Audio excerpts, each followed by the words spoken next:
Associate Minister of Finance. Thank you, Speaker. I'm pleased to stand in the legislature today alongside my colleague, the Honourable Minister of Citizenship and Immigration and International Trade, to recognize and celebrate the importance of Black History Month. Each year, February is a special opportunity to acknowledge the history of the Black community in Canada, celebrate our triumphs, and look forward to the future.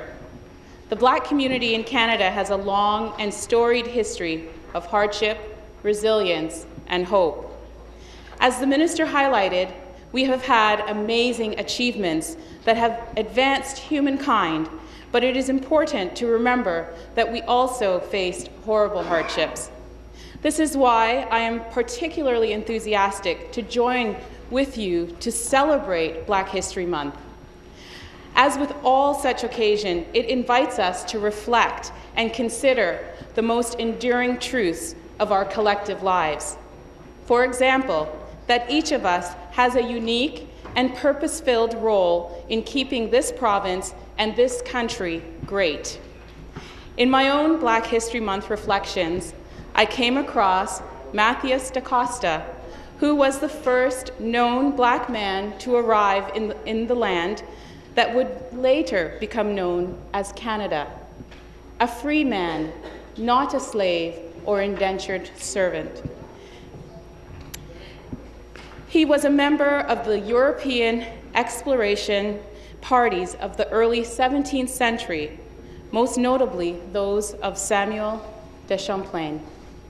His portfolio of languages, including Dutch, French, Portuguese, and Pidgin Bisque, the language used by many First Nations people for trading purposes, made him a highly sought-after interpreter, translator, and go-between by the French, Dutch, and English. He was also fluent in the Mi'kmaq dialect and the Eastern Algonquin languages before joining Champlain's expeditions, which suggested that he had been to North America before Champlain. His translation and communication skills helped bridge the cultural gap between early French explorers and the First Nations. Think about it. More than 100 years before the Fathers of Confederation were even born, someone who looked like me, who looked like more than 500,000 Black people who call Ontario home, stood as a highly skilled, professional, and free man, shoulder to shoulder with the father of New France, to lay the groundwork for a brand new nation.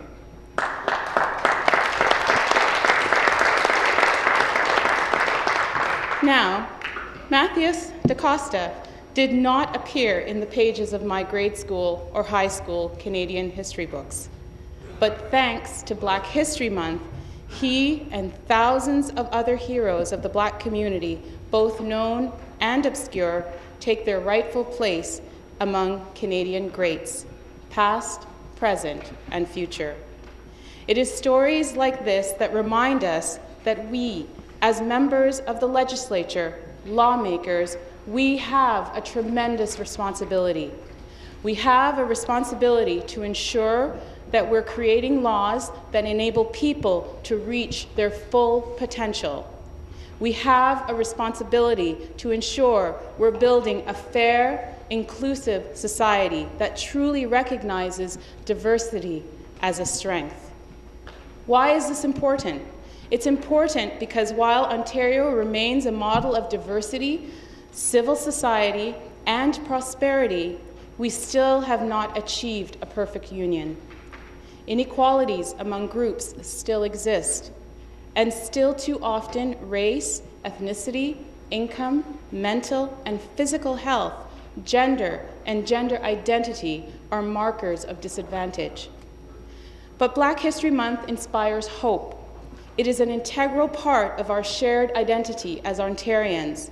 We are one Ontario, and a vital and vibrant part of who we are can be seen in the story of Black people in Canada, a story that speaks to invention, innovation, and leadership into all aspects of Canadian reality, past, present, and future. from the professions to the arts, from entertainment to sports, yes, including hockey, to education, to science, and to politics. It is a story of struggle and overcoming, of family and community, of entrepreneurship and hard work. It is a story that rightfully takes its place among our collective Canadian success stories. And I boldly say it is a story whose most exciting chapter has yet to be written. Enjoy the rest of Black History Month. I know I will. Thank you, Speaker. Yeah.